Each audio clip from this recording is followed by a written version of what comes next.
welcome back to another episode of Reselling History. This is your boy Scott, and that thumbnail was definitely not clickbait. I recently spent a whopping $1,500, $1,600 if you include taxes and shipping, on a wristwatch collection. Now, this was just some obscure listing on eBay. It didn't really have any interest in it, and it was an auction. And I placed a bid for $1,500. That's actually the starting price of the auction. Nobody else bid it, and I won the auction. And I paid about $1,600 for all these watches. Now, there really are some nice watch brands in here. There's a nice Seiko. You got a nice Hamilton. There's even a Tiffany Co. watch and a Rolex watch. Well, kind of a Rolex. I'll explain.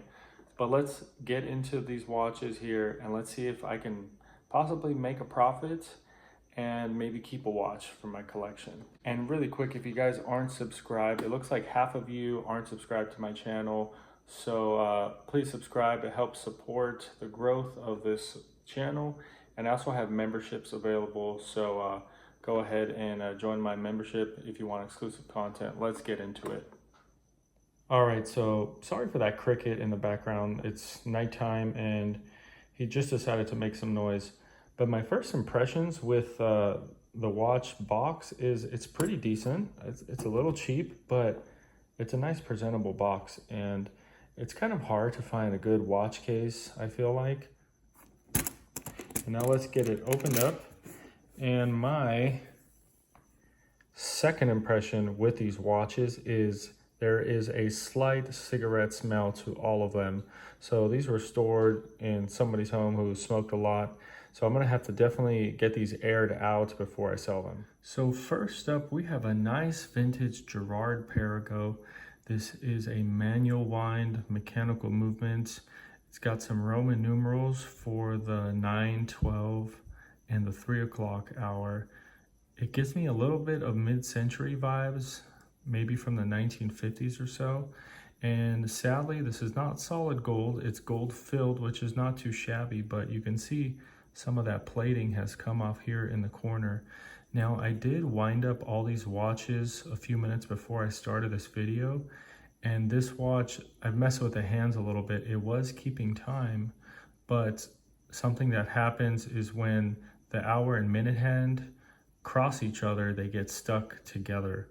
So I think a little bit of repair needs to be done so those hands don't touch. You guys let me know in the comments if that's a pretty easy fix. But nice watch. If it's in, good running condition, I think this is maybe around maybe a $200 watch. So far, Girard-Perregaux, that's a really good brand. We're gonna go with this watch here next. And we got a nice vintage Benris watch here, and this has been keeping accurate time so far. This is kind of your typical Benris from the 1960s. It's got a nice case size, and let's take a look at the back here. I think it says your typical shock absorber. Yep. So a lot of collectors out there for Benris, they were pretty iconic American company that is sadly not around anymore. Well, they might be around, but I think they might be run, I really don't know who they're owned by anymore, but they made a lot of watches in their heyday, anywhere from like the 40s to 60s era. I think they were bought out by either Hamilton or Longines, like in maybe the 1970s. But this has a nice dial as well. I think value-wise, this is probably maybe $100 Benris watch, so that's another neat find.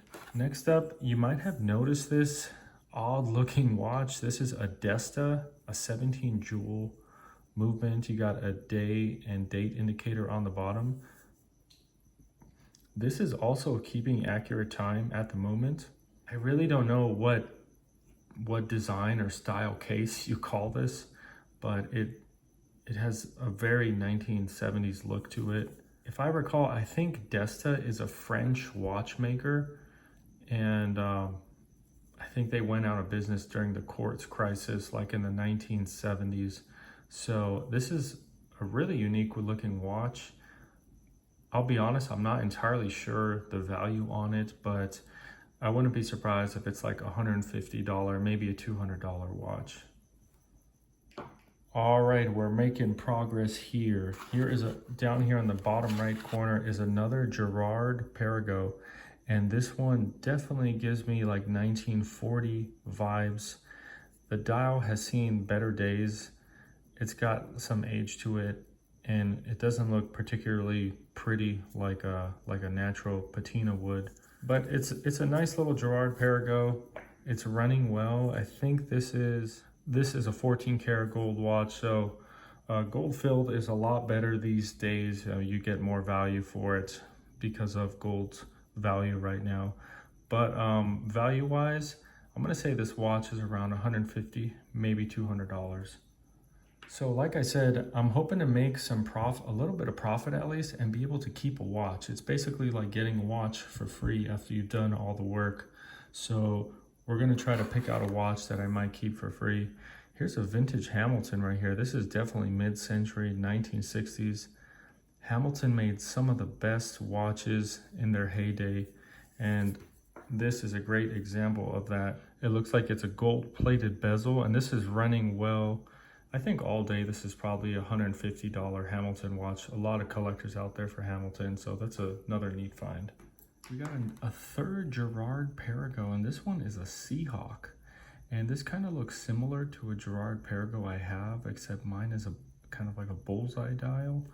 I'm gonna go on a limb here and say this is probably from the late 40s, maybe the early 50s, but it actually has a little inscription on the back. It says, Cal from Gladys. So the person this must have been a gift to a husband from the wife. And this is a beautiful, beautiful watch. I really like the lugs on here, and you still got some of the lume there on the hands. I think the seconds hand is missing the lume, but it still looks like it's in good condition. Original dial, original crown. So man, I'm gonna say this is probably a $300 watch. And next up, we're gonna go with this steel bracelet watch right here, and this looks to be a vintage Juvenia. I'm not really sure how to pronounce that, but it's a 21 jewel automatic. And this, I did wind this up earlier. Seems to be keeping good time as well. And it's got a nice vintage bracelet on here. I think this is a Speedle. Yeah, this is a Speedle bracelet. But I'm not too familiar with this watch brand. I did do some like 2-second research, and it does seem to be a high quality Swiss watchmaker brand. So this watch, if it continues to run well, I think this is probably a $200, maybe $250 watch. Okay, so I've left the 5 best watches for last, but first I want to say something very quickly. So first up, I got a new vintage wristwatch in my collection. This is a 1920s Chateau Cadillac. It's got a beautiful dial. I actually showed this watch a few months ago in one of my videos, and it's been at the watchmakers for like 6 months. It took forever to find a part for it, but he finally found it and he repaired it for me. Secondly, this video is sponsored by Elikliv microscopes.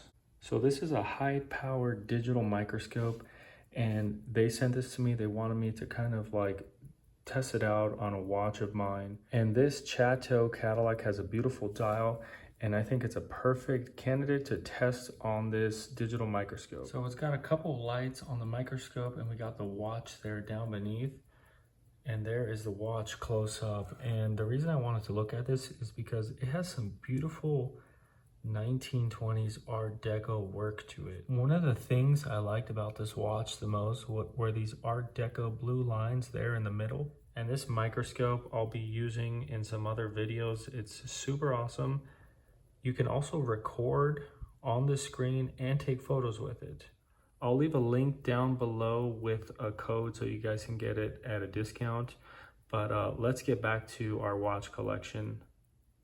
So the last 5 watches are probably the most valuable watches of the bunch, and that goes for this vintage Benris wrist alarm. First of all, this dial on here, it has a little bit of a tropical patina to it, and you just don't see alarm bend wristwatches too often. So far it's running time well. I still haven't tested the alarm. I'm gonna have to do that, but I think if this is a fully functional watch, it's probably around $250, $300. And next up, I know there's a lot of Seiko fans who watch my videos. Well, you got a beautiful Seiko right here. This is a vintage Seiko automatic 23 jewel high beat. It's got this rectangular dial, and this thing is just beautiful. It's got kind of like a smoky grayish black dial. I know there's a way to date these with the serial number on the back. I just forgot at the moment how to actually date it, but maybe like late 70s, early 80s, but this is a beautiful vintage Seiko for sure. Value-wise, I'm gonna say maybe around $200 for this watch. And next up is my personal favorite watch out of the whole grouping. This is a vintage Gruen Precision 17 jewel auto wind. And look at that dial and that case. This is definitely the definition of TV dial. I know I just said definitely definition. That's two weird words to use right after another. This thing is probably from like the late 60s, early 70s. Super collectible watch just based on that dial alone. Now, I did test this for a little bit. It's not running at the moment. I didn't wind it enough. It was keeping time for a bit before it stopped. I'm gonna have to wind it up some more, but if this is running, I'm gonna say this is probably a $300 watch, but my goal is to try to keep this for my collection. And next up, we got a real surprising watch in here. This is a Tiffany Co. branded watch, and you can see it's not the greatest condition with that dial. That Tiffany Co. is a little worn, and all the radium, the lume is gone off of the hands. This is definitely like, it screams kind of World War II era. I'm gonna estimate maybe 1945-ish. But I believe at the time, Tiffany Co., they were putting out a lot of watches like this, and they had pretty high grade movements in there. So let's take a look at the movement in here. I'm really curious to see, who knows, maybe it's a Rolex movement. Let's take a look. So this is not a snap-on, this is actually a screw-off case, and you need like a special wrench opener. But I do have my 8-ball to open this up. If you guys want this, there's a link down in the description below.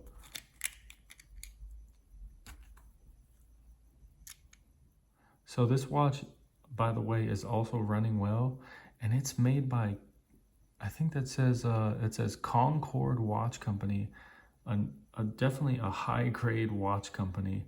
Man, I'm really surprised with this because Concord watches are quite collectible and they hold high value. And then you got the Tiffany Co. on the dial. It is a bit worn, and then throw in the fact that this is kind of like a military style World War II watch. So you got those three factors. I think I can probably get around $400 for this, even with the Tiffany logo kind of worn like that. $400 is going to be my goal for this watch.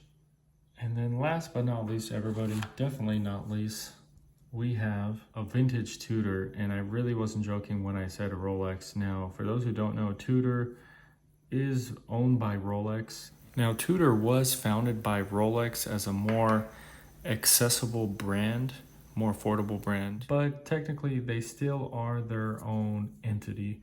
But this is a really unique looking Tudor right here. First of all, it's a pretty small case, so it's probably from the I want to say the 1930s or 40s. It's got I think this might be gold plated or gold filled. It might even be solid gold, so we're gonna have to take a look at that. But this is also running well. The lume, I think there was lume on the hands at some point. That's gone, unfortunately. And you can see that cushion-shaped case. So this is probably from the 1930s, I would assume. But let's take a look at that movement and see if it actually says Rolex on there or maybe on the back of the case. And as you can see, it says Tudor on the movement. It doesn't say Rolex. I think that is going to hurt the value a little bit.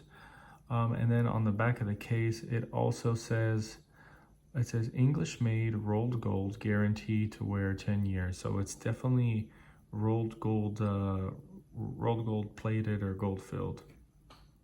But still a nice entryway into the Rolex world if a watch collector is more of a beginner and doesn't have a lot to spend. I think I could probably sell this for around $400, maybe $500. So there is some potential to make profit. I might have overpaid a little bit in all honesty, but I think I can squeeze some profit out of it. And my goal is to hold on to this Gruen auto wind to add to my collection because it's just super sweet. But that's all for the video, you guys. I hope you enjoyed. I really appreciate the support to the channel, all your subscribers and any of you members to the channel. Please comment down below and let me know which watch was your personal favorite out of the bunch. Take care, everybody. Peace.